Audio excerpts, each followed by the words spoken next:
ሰላም እንዴት ናችሁ? ፍሬ ህይወት ዮሐንስ ነኝ። በአፍሪካ ቀንድ በተለይም በኢትዮጵያ በኤርትራና በሌሎች ጎረቤት ሀገራት መካከል እየተፈጠሩ ያሉ ኢኮኖሚያዊ፣ ማህበራዊና ፖለቲካዊ ጉዳዮች ላይ ልዩ ትንታኔዎችን አቀርብላችኋለሁ። በተለይም ደግሞ የኢትዮጵያን የቀይ ባህር ጥያቄ ተከትሎ እየተነሱ ያሉ አጠቃላይ ሁነቶችን በተመለከተም ዝርዝር ዘገባን አደርሳችኋለሁ።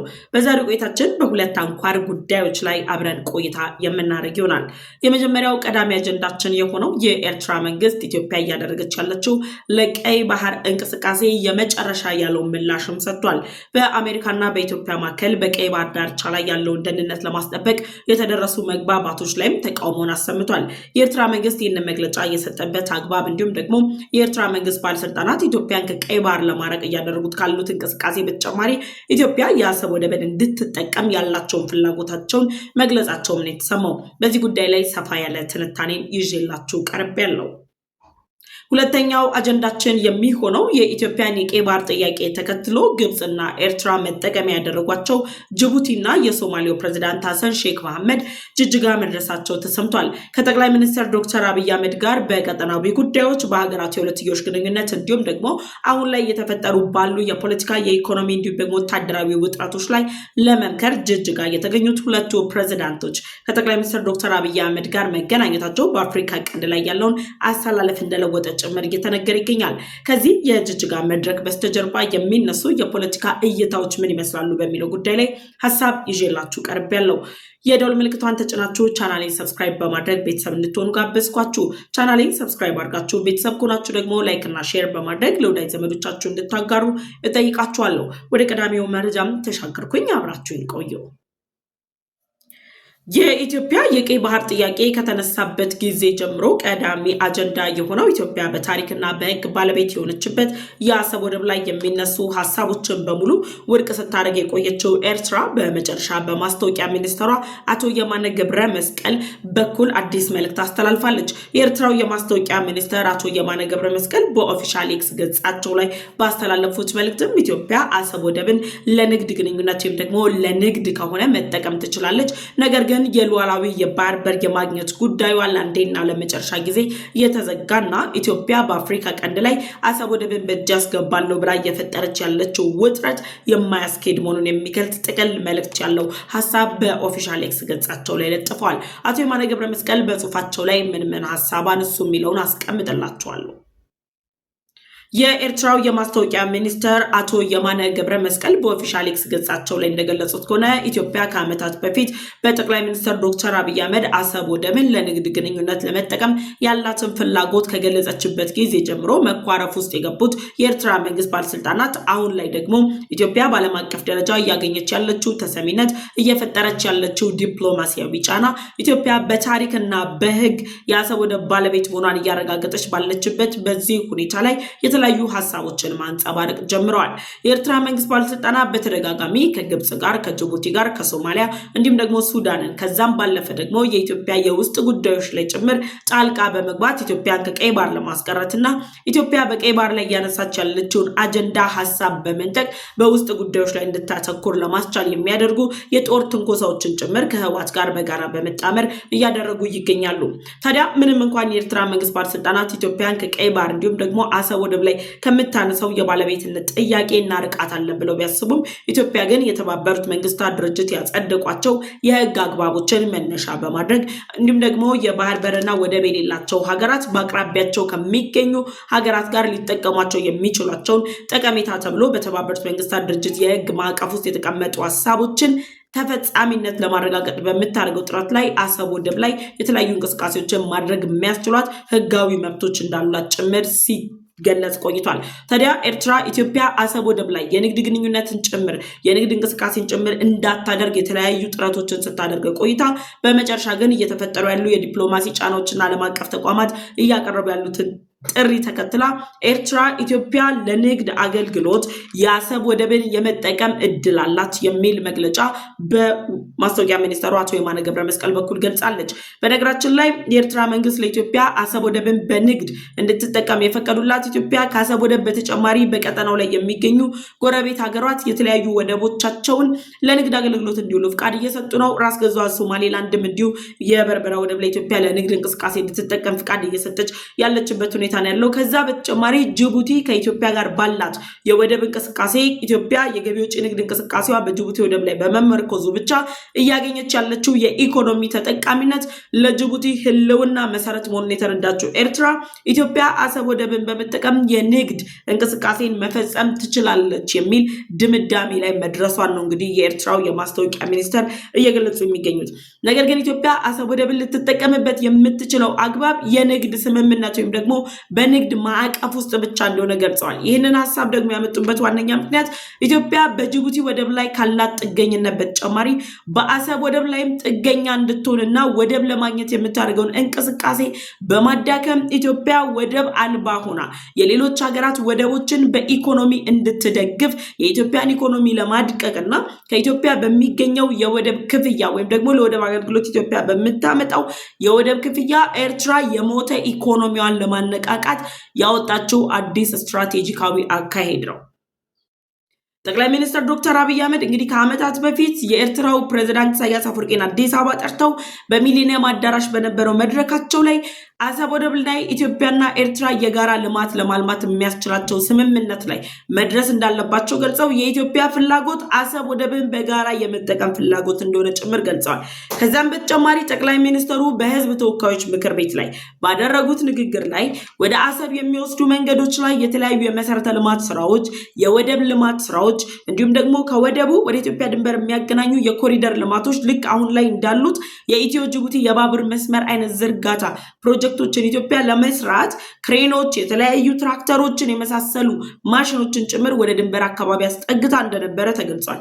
በድንገት መታ ኤርትራ ኢትዮጵያ አሁን ላይ የንግድ ስምምነት ፈጽማ አሰብ ወደብን በመጠቀም የገቢዎች ንግድ እንቅስቃሴዋን የምታደርግ ከሆነ ነገ የባለቤትነት ጥያቄ ይነሳብኛል የሚል እቅድ ስላላት ብቻ በድንገት ተነስተው የኤርትራው ፕሬዝዳንት ኢሳያስ አፈወርቂ የአሰብ ወደብ ጉዳይ ላይ የንግድ ግንኙነትም ሊፈጠር እንደማይችል ኢትዮጵያ የምትባል ሀገር ለኤርትራ አጋር እንዳልሆነ ጭምር የሚገልጹ አይነት አካሄዶችን ከማድረግም አልፈው ደግሞ የኢትዮጵያን የግዛት አንድነት ለመበጥበጥ፣ የኢትዮጵያን ሉዓላዊነት ለመበጥበጥ፣ የኢትዮጵያን ኢኮኖሚ ለማዳከም ይሄ አከርካሪው የተመታ የተሸነፈ ቡድን ስብስብ አቶ ጌታቸው ረዳ ቆሞ ቀር ስብስብ ያሉትን የህዋት ቡድን ጋር በመጣመር የኢትዮጵያን የውስጥ ሰላም ለመሸርሸር የጦር ትንኮሳዎችን ማድረግን የመሳሰሉ እንቅስቃሴዎች ላይ ተጠምዳ ቆይታለች ኤርትራ። ደን አሁን ላይ ባለው አጠቃላይ እንቅስቃሴ ኢትዮጵያ ከኬንያ ወደብ እንድትጠቀም እየተጋበዘች ነው። የላሙ ወደብ ላይ መጠቀም የሚያስችላትን ተግባራት እያደረገች ነው ያለችው። የትናንቷ ሀገር ደቡብ ሱዳን ኢትዮጵያ የላሙ ወደብ እንድትጠቀም በደቡብ ሱዳን አቅጣጫ የሚያልፉ የትኛውም የወደብ አገልግሎቶችን ኢትዮጵያ ለንግድ እንቅስቃሴዋ እንድትጠቀም የሚያስችሉ ግብዣዎችን፣ ፈቃደኝነቶችን አሳይታለች። ከዛ በተጨማሪ ራስ ገዟ ሶማሊላንድ የሉዓላዊ ሀገርነቱ እውቅና ያላገኘችው ሶማሊላንድ ኢትዮጵያ ወደቧን እንድትጠቀም ፈቅዳለች።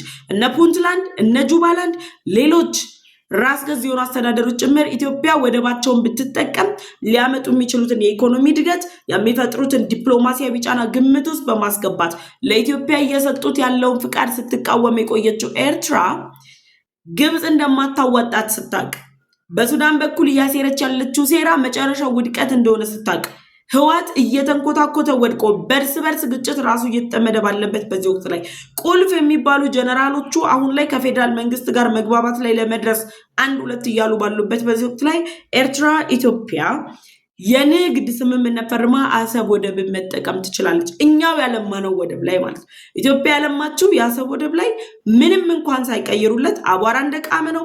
ኢቭን የኤርትራ ከፍተኛ ባለስልጣናት አሰብ ወደብ አካባቢ ያለውን ሁኔታ ኢንቫይሮንመንት ለመቃኘት ሄዱት ቅርብ ጊዜ ነው። ኢትዮጵያ አሰብ ወደብ ላይ አተኩራ እየተንቀሳቀሰች መሆኑን ሲያውቁ የጦር አዛዣቸውን ይዘው ጉብኝት አድርገዋል። ካርታውን ይዘው ቡሬ ድንበር እስከ አሰብ ወደብ ያለውን እንቅስቃሴ ሲያደርጉ የሚያሳዩ ቪዲዮዎችም ወጥተዋል። ከፍተኛ የጦር ጀነራሎቻቸውን ይዘው። ይህ የሆነበት ዋነኛ ምክንያት የኢትዮጵያ የደህንነት ጉዳዮች ኃላፊ አቶ ሬድዋን ሁሴን እና የጠቅላይ ሚኒስትር ዶክተር አብይ አህመድ የምስራቅ አፍሪካ ጉዳዮች አማካሪ አቶ ጌታቸው ረዳ ቡሬ ድንበር ድረስ ሄደው ከህዝቡ ጋር በጋራ መክረዋል። በኢትዮ ኤርትራ ድንበር አካባቢ ከሚገኘው ህዝብ ጋር በጋራ መክረዋል። ከዛ በተጨማሪ ከአፋር ህዝብ ጋር የተደረገው ምክክር ለኤርትራ አሰብ ወደብን ለኢትዮጵያ ሰጠችም አልሰጠችም፣ ለባለቤቱ አስረከበችም አላስረከበችም፣ አሁን ላይ ኤርትራ አሰብ ወደብን በባለቤትነት የማስተዳደር ጉዳዩዋ ጥያቄ ምልክት ውስጥ የገባ ጉዳይ አድርጎታል። ከግብጽ ጋር ከሳውዲ ጋር አሰብ ወደብን እንዲያለሙ ኤርትራ የተለያዩ ግብዣዎችን አቅርባለች።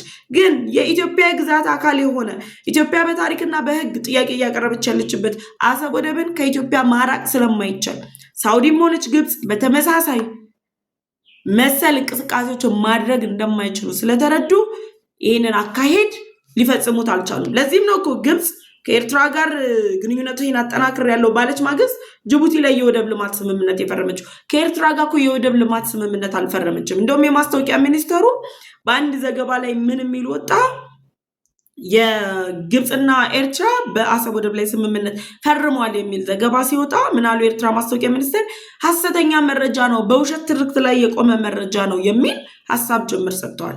ስለዚህ አሰብ ወደብ የኢትዮጵያ መሆኑን የሚያውቁ የኤርትራ መንግስት ባለስልጣናት ሌላ አካል ጋብዘው ሌላ አካል አስጠግተው መስራት እንደማይችሉ በማወቃቸው ያላቸው ብቸኛ አማራጭ አሰብ ወደብን ለኢትዮጵያ አሳልፎ መስጠት ነው። ግን የምንሰጥበት አግባብ የንግድ ስምምነቶች የማድረግ ነው አሉ። ኢትዮጵያ በአሰብ ወደብ ላይ የባህር ኃይሏን የማቋቋም መብት የላትም። የሉዓላዊ ባህር በር የማቋቋም መብት ያለው ሀገር ኤርትራ ብቻ ነች። ስለዚህ የባህር ኃይሏን የምታቋቁምበት ሌላ ወደብ ልታገኝ አትችልም። አሰብ ወደብ ላይ የምታነሳው የይገባኛል ጥያቄ የንግድ ሀሳብ ሳይሆን የባህር በር የማቋቋም ግጥም አድርገን ነው የባህር በራችን የምናቋቁመው። የባህር በር ለአንድ ሀገር ደህንነት ወሳኝ መሆኑን የምናውቀው እኛ ኢትዮጵያውያን እኮ ባለፉት 3 አስርት ዓመታት ከቀይ ባህር ርቀንም የኢትዮጵያ ባህር ኃይል በእውነት እስከ ዛሬ ድረስ እናንተ ባህሩ ላይ ካላችሁ ሀገሮች እየተሻለ አቅም ፈጥሯል። የብሪክስ እኮ ዊን ፎር ፒስ የተባለው የ2026ቱ የትሪት የቀይ ባህር ዳርቻ ላይ የተደረገው የባህር ልምምድ ደቡብ አፍሪካ ላይ የተደረገው የኢትዮጵያ ባህር ኃይል ከቀይ ባህር ቢርቅም አቅም ያለው ባህር ኃይል መሆኑን በይፋ ያረጋገጠ ነው። ከሩሲያ እና ከሌላ ሀገር ጋር ከነ ኢንዶኔዥያ ጋር ጭምር የባህር ኃይልን ለማሰልጠን ለማሳደግ የሚያስችሉ ስምምነቶችን የኢትዮጵያ ባህር ኃይል ተፈራርሞ መጥቷል። ስለዚህ አሁን ለኢትዮጵያ እያቀረበች ያለችው ጥያቄ የሉዓላዊ የባህር በር የመገንባት ጥያቄ ነው። ያ የሚሆን ጉዳይ አይደለም ብለው ደፍነው ያበቃለት ጉዳይ ነው። የቀይ ባህር ጉዳይ የኢትዮጵያ የተዘጋ ምዕራፍ ነው ብለዋል። እንግዲህ ዓለም አቀፉ የገላጋይ ፍርድ ቤት ላይም ቀርባ ኢትዮጵያ እንዳትገላገል ኤርትራ እስካሁን ይሁንታን አልሰጠችም። በዲፕሎማሲ ስትመከርም ዲፕሎማሲውን አልፈለገችም። የጦርነት ፍላጎት ነው ያላት። ጦሯን እያዘጋጀች ነው ያለችው። ግን ደግሞ የኢትዮጵያ የጦር አቅም የሚገልጹ የጦር ዝግጅቶች ሲታዩ ደግሞ አላስፈላጊ የሆኑ ፕሮፓጋንዳዎችን መስራት፣ ተወረናል፣ ተከበናል የሚል ሀሳብ ማንጸባረቅም ተጀምሯል። ስለዚህ አሁን ለኢትዮጵያ እያቀረበች ያለችው የቀይ ባህር ጥያቄ እነ ኬንያ እነ ኡጋንዳ እነ ደቡብ ሱዳን እየደገፉት ያለውን ጥያቄ ኤርትራ ምን የሚል ሽፋን ሰጥተው መጣች? የጎረቤት ሀገራትን ጸጋዎች ለመቀማት የምታደርገው ጥረት ነው ኢትዮጵያ አሰብ ወደብ ላይ እያቀረበች ያለችው ጥያቄ ይላሉ። ስለዚህ ኢትዮጵያ የጎረቤት ሀገራትን ጸጋዎች የመቀማት እሳቤ ካላት አካሄድ ካላት ሌሎች የጎረቤት ሀገራት ለምን በዚህ ልክ አልተቃወሟትም? እነ ኬንያ እኮ ነይ ወደባችንን ተጠቀሚ፣ እነ ደቡብ ሱዳን ተጠቀሚ ለወደቡን፣ ሌሎች ሀገራት ጭምር እነ ፑንትላንድ ራስ ገዞቹ ኢትዮጵያ ወደቡን ትጠቀም፣ ራስ ገዟ ሶማሊላንድ ኢትዮጵያ ወደቡን ትጠቀም እያሉ ያሉት ኢትዮጵያ የመቀማት እሳቤ ሳይሆን ያላት በወንድማማችነት ማዕቀፍ ውስጥ የኢኮኖሚ እድገት ማምጣት፣ የጋራ እድገት ማምጣት፣ በጋራ የመስራት ባህል ያላት ሀገር መሆኗን የገለጸ ጉዳይ ነው። ስለዚህ የኤርትራው የማስታወቂያ ሚኒስተር ያሉት ምንድነው? የህልም ትረካ ነው ኢትዮጵያውን ላይ እያቀረበች ያለችው። የሉዓላዊ የባህር በር የመገንባት ጥያቄ ህልም ነው እንጂ እውን የሚሆን ጉዳይ አይደለም የሚል ሀሳባቸውን አስቀምጠዋል። ይሄ ከኢትዮጵያ የቀይ ባህር ጥያቄ ጋር የተያዘ ነው። ሌላኛው ኤርትራ በቀጥታ ከአሜሪካ ጋር ግጭት ውስጥ የሚከታትን አንድ ጉዳይ ይዛ መጥታለች። በተደጋጋሚ ኤርትራ እንደምትገልጸው ከሆነ የቀይ ባህር ዳርቻን ደህንነት ማስጠበቅ የሚችሉት በቀይ ባህር ዳርቻ ላይ የሚዋሰኑ ሀገራት ብቻ ናቸው። ስለዚህ ከኢትዮጵያ ጋር አሜሪካ የደረሰችበት መግባባት አግባብነት የሌለው ዓለም አቀፍ ሕግን የጣሰ እንዲሁም ደግሞ ወደ ሌላ ግጭት ሊያመራ የሚችልን ውጥረት የሚፈጥር ነው። ኢትዮጵያ ከአሜሪካ ጋር በደረሰችበት ስምምነት አማካኝነት ከጎረቤት ሀገራት ጋር ግጭት ውስጥ ልትገባ ትችላለች ይላሉ። አሜሪካ ደግሞ የቀይ ባህር ደህንነት ጉዳይ አሳስቦኛል፣ አደገኛ የሚባለው የሽብር እንቅስቃሴዎች የየመኑ ሁቲ ቡድንን ጨምሮ ሌሎች አካላት የቀይ ባህርን ደህንነት እያወኩ ይገኛሉ፣ ያን ልትከላከልልኝ የምችለው አጋሬ ኢትዮጵያ ነች ብላ የአሜሪካ የውጭ ጉዳይ ሚኒስትር እንዲሁም ደግሞ የአሜሪካ የአፍሪካ እዝ አዛዥ የሆኑት ጀነራል ዳግቢን አንደርሰን አዲስ አበባ መጥተው ምክክር አድርገዋል። ስለዚህ ማስታወቂያ ሚኒስተሩ ምንድነው ያሉት?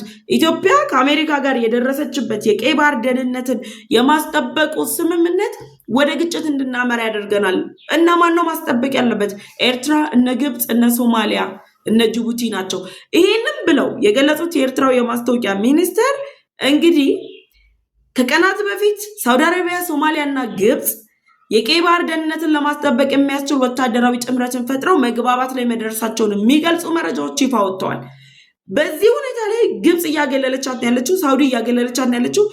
ሶማሊያ እንኳን መረጋጋት የሌለባት በርስ በርስ ግጭት እየታመሰች ሽብር ቡድን እየተንቀሳቀሰባት ነው የምትባለው ሶማሊያ ኤርትራን በዚህ ስምምነት ውስጥ አላካተተቻትም። ራሳቸው የቀይ ባህር ደህንነትን ማስጠበቅ አቅም እንደሌላቸው እየተነገረ ባለበት በዚህ ወቅት ላይ በኢትዮጵያና በአሜሪካ መካከል የተደረሰው ስምምነት አደጋ ላይ የሚጥል ነው፣ የቀጠናውን ግጭት የሚያባብስ ነው የሚል ሀሳብ የኤርትራው የማስታወቂያ ሚኒስተር አቶ የማነ ገብረ መስቀል እንግዲህ ሰንዝረዋል። በእነዚህ ሁለት ሀሳቦች ላይ ያተኮረ መልእክታቸውን ያስተላለፉት የኤርትራው ማስታወቂያ ሚኒስተር ብቻቸውን አይደሉም። የኤርትራው ፕሬዝዳንት ኢሳያስ አፈወርቂ በዓመት አንዴና ሁለቴ በሀገራቸው ብሔራዊ ቴሌቪዥን ጣቢያ ላይ ቀርበው አስተያየት እስኪሰጡ ድረስ የሚያስችል አይነት ቆይታ መፍጠር አልቻሉም። ይህንን መቋቋም አልቻሉም ኢትዮጵያ እያደረገች ያለችውን ጥረት። ስለዚህ ይህንን ጥረቷን መቃወም ወይ ደግሞ ሀሳብ ማንጸባረቅ አለባቸው። ስለዚህ ግብጽ እየገፋቻቸው ነው። አጋርነቷን ከሶማሊያ ጋር እያጠናከረች ነው ያለችው። ኤርትራ ምርጫ ስለሌላት ኢትዮጵያ ለንግድ አሰብ ወደብን ትጠቀም፣ ግን የባህር በር ማቋቋም አትችልም። ኢትዮጵያ ደግሞ በሕግና በታሪክ ባለቤት የሆነችበት የአሰብ ወደብ ላይ የባህር ኃይሏን ታቋቁማለች፣ አሰብ ወደብን በእጇ ታስገባለች። ኤርትራ የአሰብ ወደብ ባለቤት አለመሆኗ በይፋ ይረጋገጥና በቀጠናው ላይ ተወዳዳሪ የገቢ ወጪ ንግድ እንቅስቃሴ የሚደረግበት ወደብ፣ በቀጠናው ላይ ጠንካራ የሚባል የባህር ኃይል የሚቋቋምበት ወደብ፣ የየመን ሁቲን ጨምሮ የቀይ ባህር ደህንነቶችን ኢትዮጵያ ዋጋቸውን የምትሰጥበትን ስትራቴጂካዊውን የአሰብ ወደብን በእጇ የምታስገባበት ጊዜ ቅርብ ነው። ለዛም ነው በገላጋይ ፍርድ ቤት መገላገል አይፈልጉም፣ በዲፕሎማሲ ቁጭ ብሎ መነጋገር አይፈልጉም። በጦርነት ነው የሚያምኑት። በጦርነት አምነው ደግሞ የጦር ትንኮሳ እያደረጉ ባሉበት በዚህ ወቅት ላይ ኢትዮጵያ ወደ እነሱ ምንም ሳትወረውር የጦር አቅሟን ስታሳይ ልንከበብ ነው፣ ልንወረር ነው፣ የጎረቤት ሀብትን ኢትዮጵያ እየቀማች ነው፣ ጸጋዎች እየቀማች ነው፣ ህገወጥ ነው አካሄዷ የሚል መግለጫ የሚያወጡት። በዚህ ሁሉ ውጥረት ውስጥ የኤርትራ መንግስት ባለስልጣናት ተጣበው ባለው ጊዜያቸው ላይ በማስታወቂያ ሚኒስትራቸው በኩል ይህንን መልእክት አስተላልፈዋል። በዚህ ጉዳይ ላይ ሀሳብ አስተያየታችሁን ኮሜንት ሴክሽን ላይ አስቀምጡልኝ። ወደ ሁለተኛውና የመጨረሻ አጀንዳ ተሻገርኩኝ። ሁለተኛውና የመጨረሻው አጀንዳችን የሚሆነው እንግዲህ በአፍሪካ ቀንድ ላይ ኢትዮጵያ የቀይ ባህር ጥያቄን ካነሳችበት ጊዜ ጀምሮ በቀዳሚነት እየተቃወሙ የሚገኙት ግብጽና ኤርትራ በተጨማሪ ግብጽና ኤርትራ በተለያዩ የፖለቲካ የኢኮኖሚ መደለያዎች በመጠቀም እንደፈለጉ እየጎተቱ አጀንዳቸውን የሚያሸክሟቸው ሶማሊያና ጅቡቲ አሁን ላይ ከግብጽና ከኤርትራ ጋር ከሚያደርጉት አካሄድ ካላቸው የዲፕሎማሲ ግንኙነት ይልቅ የምታዋጣን ኢትዮጵያ ነች ብለው ጅጅጋ ተገኝተዋል። በነገራችን ላይ ጠቅላይ ሚኒስትር ዶክተር አብይ አህመድ በኢትዮጵያ አየር ኃይል የ90ኛ ዓመት ክብረ በዓል ላይ ባቀረቡት አስተያየታቸው የኢትዮጵያን የጦር አቅም ያያችሁ ጎረቤት ሀገራት ከኢትዮጵያ ጋር ከመዋጋት ይልቅ አብሮ መስራት ወንድማማችነት ይበልጣል፣ ኑ አብረን እንስራ የሚለው ጥሪያቸው ያልነቀነቀው ሀገር የለም፣ ያላንቀሳቀሰው ምድር የለም። ስለዚህ የጅቡቲው ፕሬዝዳንት ኦማር ጊሌና የሶማሌው ፕሬዝዳንት ሐሰን ሼክ መሐመድ ጅጅጋ ተገኝተዋል።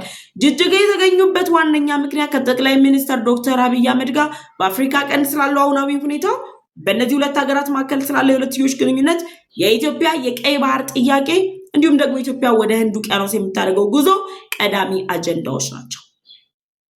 ኢትዮጵያ በቀዳሚነት ወደ ቀይ ባህር ልትገባበት ከጫፍ የተዳረሰችው የበርበራ ወደብ ወይም ደግሞ የራስ ገዟ ሶማሊላንድ የበርበራ ወደብ ጉዳይ እስራኤል የሉዓላዊ ሀገርነት እውቅና ከሰጠች በኋላ እየተጠበቀች ያለችው ኢትዮጵያ ነች። ኢትዮጵያ አስቀድማ ከእስራኤል በፊት የሉዓላዊ ሀገርነት እውቅናን በመስጠት ወደ ቀይ ባህር መግቢያ በር አገኛለሁ የሚል እንቅስቃሴ ይዛ ስትጓዝ እንደነበር ያውቃሉ።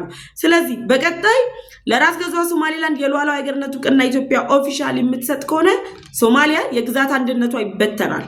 ከዛ በተጨማሪ ጅቡቲ በአፍሪካ ቀንድ ላይ ያላት ስትራቴጂካዊ አጋርነት ወይም ደግሞ ስትራቴጂካዊነትን ታጣዋለች። ያ እንዳይሆን ካላት ፍላጎት የተነሳ የኢትዮጵያ መንግስት ለራስ ገዟ ሶማሊላንድ እውቅና ከመስጠቱ በፊት ይህንን እውቅና ለማስከልከል ጅቡቲም የራሷን ኦፈር ይዛ ቀርባለች፣ ሶማሊያም የራሷን ኦፈር ይዛ ቀርባለች። የሶማሊያው ፕሬዝዳንት ሐሰን ሼክ መሐመድ በተደጋጋሚ ኢትዮጵያ ወደ ህንድ ውቅያኖስ ልትገባባቸው የምትችላቸውን የወደብ አማራጮች ሶማሊያ ልትሰጥ እንደሆነ ገልጸዋል። የጅቡቲው ፕሬዝዳንት ኦማር ጊሌ አስቀድመው የታጁራ ወደብን ኢትዮጵያ እንድትጠቀምበት ወደ ቀይ ባህር መግቢያ እንድታደርገው ከፈቀዱ በኋላ የግብጽና የኤርትራን ፕሮፓጋንዳ እየተሸከሙ ባሉበት በዚህ ወቅት ላይ ግን ኢትዮጵያ ወደ ቀይ ባህር እንዳትገባ የተለያዩ ጥረቶችን እያደረጉ ነው የሚገኙት። የራስ ገዟ ሶማሊላንድን ሉዓላዊ ሀገርነት እውቅና እስራኤል ስትሰጥ ጅቡቲና ሶማሊያ ሌሎች የአድዋል ግዛቶች ላይ በመግባት የመበጥበጥ አጀንዳ ጅቡቲ ከአድዋል ግዛቶች ጋር የመጠቃለል ሐሳብ የዘር ግጭትን የመፍጠር አይነት የፖለቲካ አካሄድ እያደረጉ መሆናቸውን የሚገልጹ መረጃዎች ወጥተዋል። ሶማሊያ ከኢትዮጵያ ጋር አጋር የሆነችው የተባበሩት አረብ ኤምሬት በአየር ክልሏ ላይ እንዳትበር ከልክላለች። ራስ ገዟ ሶማሊላንድና ኢትዮጵያ መካከል ያለውን የዲፕሎማሲ ግንኙነት ለማቋረጥ የኢትዮጵያን የቀይ ባህር ጥያቄ ሶማሊያ ተቃውማለች። ደን ደግሞ ጅቡቲም ያንኑ እየደገመች ነው ያለችው። ስለዚህ እነዚህ ሁለት ሀገራት የጅቡቲው ፕሬዚዳንት ኦማር ጊሌ አሁን ባለው የሀገራቸው 26 ምርጫ ላይ ለማሸነፍ በግዴታ የጅቡቲ አፋሮችን መብት ማክበር ግዴታቸው እንደሆነ ያውቃሉ። ለጅቡቲ አፋር ደግሞ መፍትሄው ምን እንደሆነ ይረዳሉ። ስለዚህ ኢትዮጵያ መምጣት አለባቸው። ከጠቅላይ ሚኒስትር ዶክተር አብይ አህመድ ጋር እንዴት እናድርገው ብሎ መምከር አለባቸው። እውነት ለመናገር እኮ ከግብጽ ጋር ወታደራዊ ስምምነት ፈርማለች ሶማሊያ። ጅቡቲ ደግሞ የወደብ ልማት ስምምነት ፈርማለች። ከዶራሌ ወደብ ላይ የኢትዮጵያን እንቅስቃሴ ገድባ ግብጽ ገብታ እንደልቧ እንድትቦርቅ። ግን ግብጽ አዋጭ አይደለችም። ምክንያቱም አሜሪካ ከኢትዮጵያ ጋር ስትራቴጂካዊ የሆነ ስምምነት ያላት አሜሪካ በጅቡቲ ያላትን የጦር ቤዝ አንስታ ወደ ራስ ገዟ ሶማሊላንድ ልታመራ ነው። ስለዚህ የጅቡቲ ስትራቴጂካዊነት ከማክተም ባለፈ ኢትዮጵያም 95% የሚሆነው የገቢ ወጪ ንግድ እንቅስቃሴዋ ፊቱ ወደ ራስ ገዟ ሶማሊላንድ ሊያመራ ነው። እያበቃላት ነው። ጅቡቲ ያላት ብቸኛ አማራጭ ከኢትዮጵያ ጋር ተግባብታ ተስማምታ መኖር ነው። ኤሌክትሪኳ እንዳይቋረጥ፣ ኢኮኖሚዋ እንዳይቋረጥ፣ ፖለቲካዋ ጭምር ኦማር ጊሌ ማሸነፍ ከፈለጉ ኢትዮጵያ የግድ ታስፈልጋቸዋለች። ኢትዮጵያን በመግፋት በራስ ገዟ ሶማሊላንድ ላይ የዘር ብጥብጥን የሚያስነሱ ከሆነ ግን ያበቃላቸዋል። ስለዚህ ሁለቱም ራስ ገዟ ሶማሊላንድ ላይ ተቃውሞ ያሰሙ ሀገራት ጠቅላይ ሚኒስትሩ ሉዓላዊነት እውቅናን እንዳይሰጡ የሚያስችል ሀሳቦችን ይዘው እንደሚመጡ ይጠበቃል። ይዘውትም ይመጣሉ። ከዛ በተጨማሪ ያለ ኢትዮጵያ መተንፈስ አይችሉም ሁለቱ ሀገራት። ግብጽና ኤርትራ እኮ ባለስልጣናቶቻቸው አሁን ትርምስምሳቸው ወጥቷል። የሶማሌ ፕሬዚዳንትን ከበፊትም አያምናቸውም። ጅቡቲን ግን አሁን ላይ አምነዋት የግብጽ መንግስት የወደብ ልማት ለማድረግ ስምምነት ላይ ደርሷል። የተባበሩት አረብ ኤምሬት ከጅቡቲ ወጥታ ሳውዲ እንድትገባ ግብጽ እየገፋች ያለችበት የዲፕሎማሲ ጫና እየፈጠረች ያለችበት ሁኔታ ጅቡቲን እኔ ነኝ ማዋጣሽ እያለቻት ነው። ግን ኦማር ጊሌ ቆም ብለው ሲያስቡት ከኢትዮጵያ ጋር መኳረፍ ያበቃሎታል የሚል መልእክት ያለው አጀንዳ መሆኑን ተረድተውታል። ስለዚህ ከጠቅላይ ሚኒስትር ዶክተር አብይ አህመድ ጋር ጅጅጋ ገብተዋል። ጅጅጋ ገብተው በሚያደርጉት ውይይት ሶማሊላንድ ቀዳሚ ነች፣ የቀይ ባህር ጉዳይ ቀዳሚ ነው፣ የህንድ ውቅያኖስ የምንገባበት ቁልፍ ቀዳሚ ነው። የሁሉ ማሰሪያ ቁልፍ ደግሞ ሶማሊያም ሆነች ጅቡቲ ያለ ኢትዮጵያ መኖር አይችሉም። የግብጽ ጦር የኢትዮጵያ ጦር ከሌለ ሶማሊያን ከሽብር እንቅስቃሴ ሊቋቋምላት አይችልም።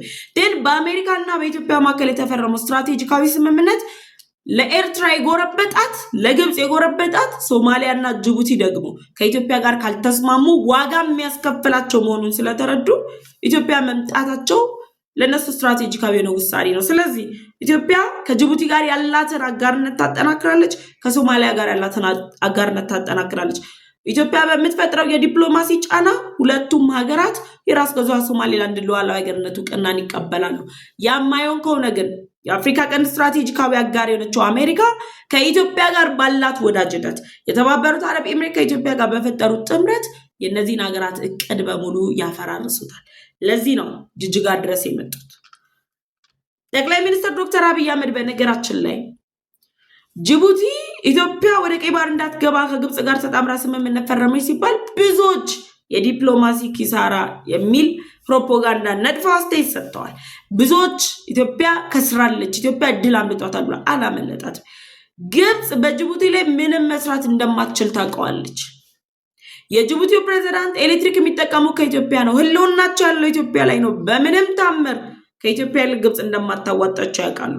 ስለዚህ አሁን ጅቡቲ ላይ ዓለም አቀፉ ማህበረሰብ እርምጃ ከሚወስድባት የራስ ገዟ ሶማሊላንድ የእርስ በርስ ግጭትን ቀስቅሳ አጣብቂኝ ውስጥ ከምትገባ የ26ቱ ሀገራዊ ምርጫ ላይ የአፋርን መብት ሳታከብር ኦማር ጊሌ በስልጣን የማይቀጥሉ ከሆነ ጅቡቲ ለግብጽ አጋርነቱ ያበቃል። ስለዚህ ያለ ምርጫ ጅቡቲ ከኢትዮጵያ ጋር መስማማት ነው።